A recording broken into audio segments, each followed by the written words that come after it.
Hey, welcome to the show, Paolo. How are you doing? Thanks so much for having me. I'm doing great. Yeah, excited to have you on. Tell us who you are, what you do. Sure. So my name is Paolo Vidali. I have a agency called Hidden Gears.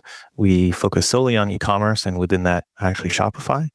Been doing design, development, digital marketing for growing Shopify businesses for the last 10 years, and have a small distributed team across the US and Europe. And have been developing for Shopify myself since 2009. Been in digital marketing, doing PPC since about before. So have had this sort of long trajectory of working in digital and seeing things evolve. So Awesome. I think now, How did you start your agency?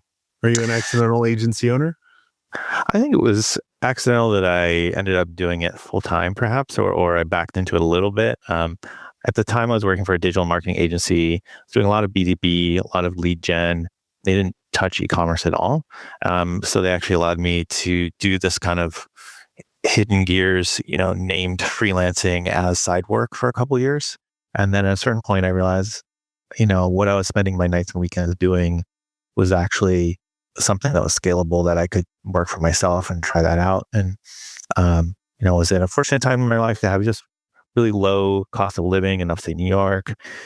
It felt like I could take the risk, I could take the jump, and worst case, I could go back to doing something else for someone else. But I really enjoyed the challenge of it, and then ended up growing it into a team, very intentionally. We've been a smaller organization, even though we've been around for a long time, just because we like just having really intimate, kind of relationships with the clients, having really close bonds with team members. And it's been fun. Awesome.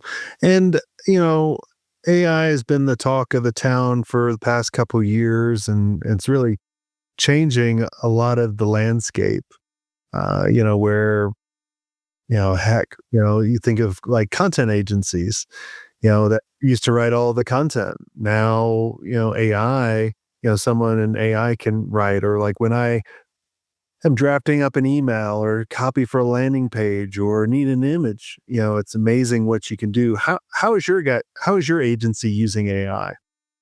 Yeah, so it's a great question. We actually sort of had to figure out how we wanted to approach it. I think as someone who's a hybrid marketer and developer, I knew of a lot of SaaS companies calling things AI and never really believed it until a certain point where it became apparent, like, oh no, this is really happening, right? For us, we actually decided to come up with an AI policy, both for staff and contractors, in terms of what to use, how to use it, and sort of how to involve us in the process of figuring out, hey, it's cool if we're going to experiment something, but if we're going to do anything with client work, like how are we actually going to handle that? And then also one for clients, like here's kind of the way that we're using AI, and you could opt out, but in some cases, Shopify, Meta, Google, obviously all these platforms are just building it in, whether you like it or not. And so we definitely did a lot of R&D just for our own internal use. Nothing billable, nothing really that would be considered more than a rough draft. And then as things have evolved over the last couple of years, we found really interesting, very specific use cases where it's just saved massive amounts of time. For instance, like alt text generation for accessibility and for SEO, to work with an e-commerce client who has a database of honestly, even just hundreds, but sometimes tens of thousands of SKUs. Even if they take it on internally, to task anyone with that, it just would take weeks and weeks and weeks and weeks. And the ability for AI to ingest and transcribe images is pretty incredible. So that was something where at first we thought, well, this will just be a service that we provide, and maybe we'll mark that up a little bit. And then in the end, it's like, here's a tool, here's how to do it. It actually does a really good job. You still need to obviously, spot check it, but it's just wildly more efficient. I think where there's now a question among agency owners is, how do you actually bill and price for things that you're using AI for? If I'm doing market research and I can create a report that would have taken me 20 hours to do, but maybe it takes 2 hours with prompts and refinements and drafting and editing and formatting and all that stuff, Do you charge 2 hours? Do you charge 20 hours? Do you charge 10 hours? Like, how do you even make that value proposition? And I think the thing that we've been grappling with is with any major technological shift, there's going to be a period where people think, oh, well, that means just everyone can do it.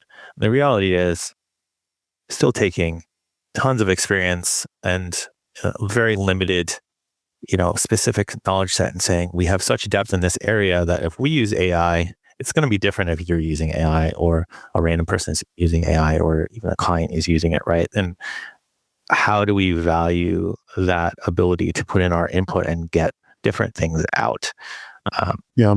But, I grew up, my mom was a librarian and introduced me to, Alta Vista and Excite.com and things in the 90s and what Boolean searching was. And to this day, even though I consider myself more or less a digital native, she can still out Google and find information because, she has an entire depth of knowledge and career in finding information, right? And some people are going to be better than others. And so I think that's the new challenge we have is we can use AI in a lot of different ways. But actually, how do we account for that? How do we decide how much value is created? And I think that's going to be kind of a line in the sand between agencies that aren't adapting. Yeah. So how are you guys charging for, that, let's use that example that you used for that 2-hour report, right? Yeah. Are you charging 2 hours or are you charging what would have taken without AI, the 10 hours and the expertise? Yeah, I think for us, it's been more on a sliding scale, and I'm rounding down a bit, especially in these early days of figuring this out. But I still am adding a value-based equation of, my assessment of the output and whether it's good or not, whether it needs to be refined or not, how it gets refined, whether this is actually quality enough and accurate enough to use is still the value that we bring, where anyone can, use garbage in, garbage out, or put something smart in, but have it not actually put something smart out. And that our depth of expertise is really the question, how we use the data, how we input data, how that's sanitized, our assessment of data security, all those things. It's something that's still the skill that we bring, right? But I do think I've already talked with folks who are like, I'm just not going to use it, right? And I remember when I think that's a huge mistake, right? Like, because I remember when responsive web kind of came out, right? And it's like, there's just agencies that never started building mobile sites or never figured out how to do that. And you always have to upskill, you always have to be changing. And I think, platforms are trying to do more and more. Even with Shopify, there's so much more WYSIWYG, auto configuration, things that for some shops, their bread and butter might be doing maintenance updates that are now kind of obsoleted because the user can do those and there's no gatekeeping, there's no barrier to entry technically. So I feel like similar with AI, it's like technically anyone could use this and, put an agency out of a job. But on the other hand, no one else is doing as much every day in this field as we are, and you're still going to be the subject matter expert, right?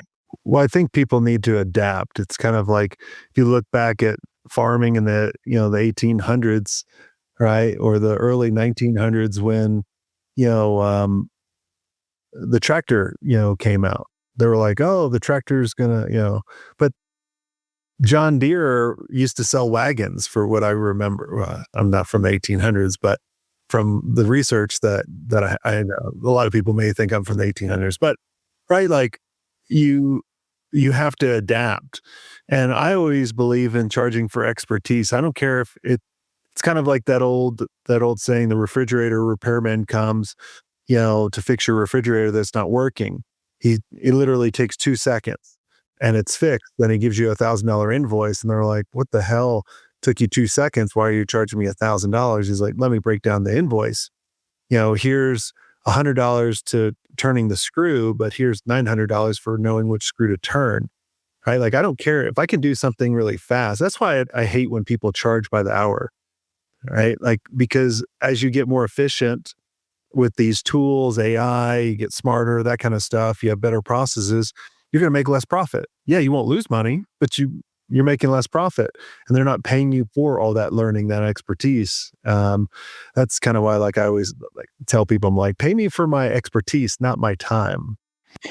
Yeah, for sure. And I feel very similarly in that, I've been developing for Shopify for so long that what takes me 5 minutes to do, I've seen junior devs take an hour or 2 hours to do. And, what is the value in that? I mean, we still have a hybrid model in our agency because we do a lot of takeover projects, a lot of reverse engineering, a lot of debugging and sort of refactoring. So for us, it kind of de-risks us to do something hourly versus we thought this unraveling this, API and what someone else did with it would take 20 hours and it takes 60, right? But I do think that there's a time and a place where this is cannot you will undervalue yourself if you're only charging by the hour. I want to talk about the processes you guys put in place. I was chatting with our mastermind community, and AI is always a big topic that we talk about. And there were some agencies that have clients that the clients actually made them sign saying you cannot use AI. Yeah. Right? These are more kind of government, healthcare, some regulated industry. Yeah, in those industries, like even from using a meeting recorder and using the transcription to get the summary, like all that kind of stuff. So, what was your procedures that you developed for your agency around AI for your contractors and your employees? Yeah, I haven't specifically sort of blocked any tools except DeepSeek because it's so obviously just feeding into something that's insecure. And, but otherwise, our policy is sort of, if on your own time with your own information that is nothing to do with in gear that you want to play with AI and then report back and share, like we're all about learning new things, and there's going to be stuff that's just not on everyone's radar. And, be an early adopter, that's cool. But for anything that's client data, it should not be put into any model that is not specifically sandboxed on a localized environment that says, this data does not get fed into learning models and so on and so forth. I've used it a lot internally for my own copywriting and ideation. I've used it for proposals to refine them and reword things. How I think of it and how it comes out on the paper is not necessarily actually the best way to say something or the most intuitive. Found really interesting kind of depth there where it's like, oh, okay, this is actually helping me say this better in a way that's going to be more digestible and therefore have a higher rate of return. And yeah, I mean, you mentioned content agencies, copywriters in the beginning. We do e-commerce SEO, and we certainly were writing copy for folks. And we were transparent in the fact of we are using AI in a process of drafting, but it's never the final product.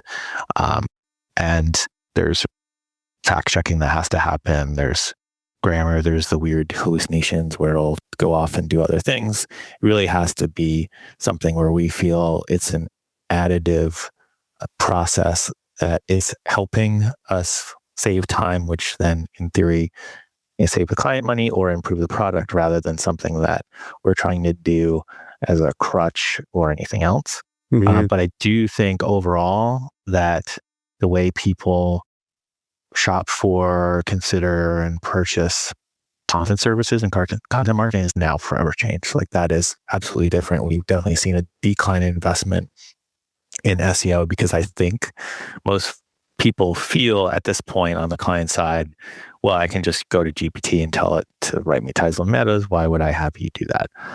I still think the output on a raw basis is just not there and is not truly optimized in a way that will actually be helpful necessarily. But I understand that impetus, and I do think that's affected the value proposition pretty significantly. Yeah, and it's coming. Yeah. I mean, AI gets better every single day. Last year when I was using ChatGPT, I loved it and then I hated it.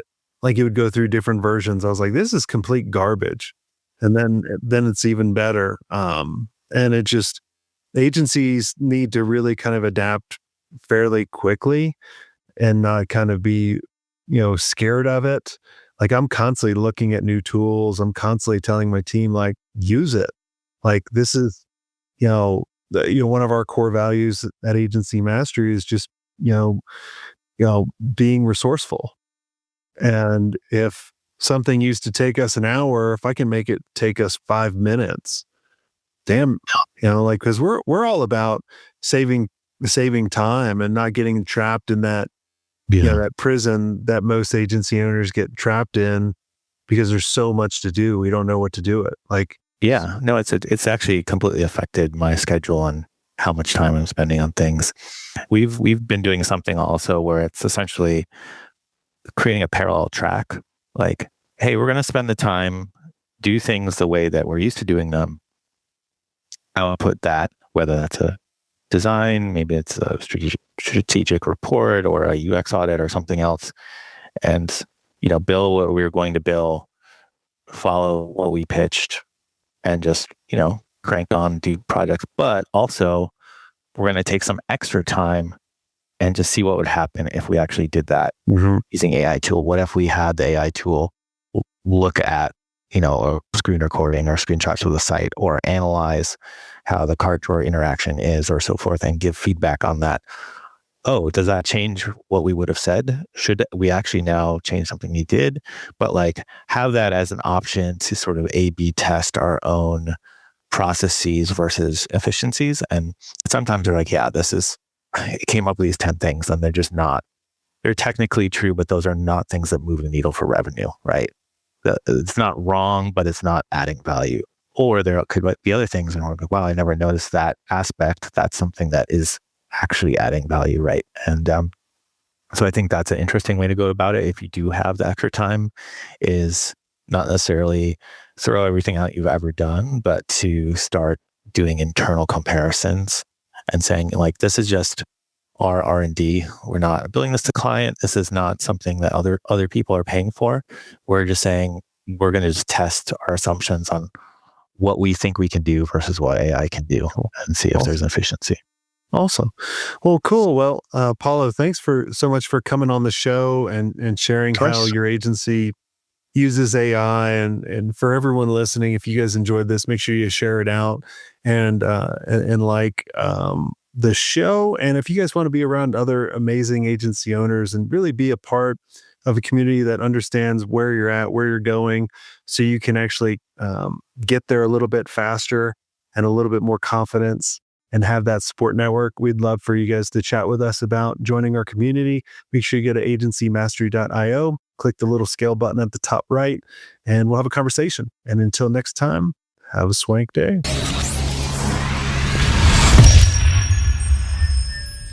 I hope you enjoyed this content. If you want more content like this, make sure you click on the link on the screen or check out your most popular podcast platform where the full episode is there.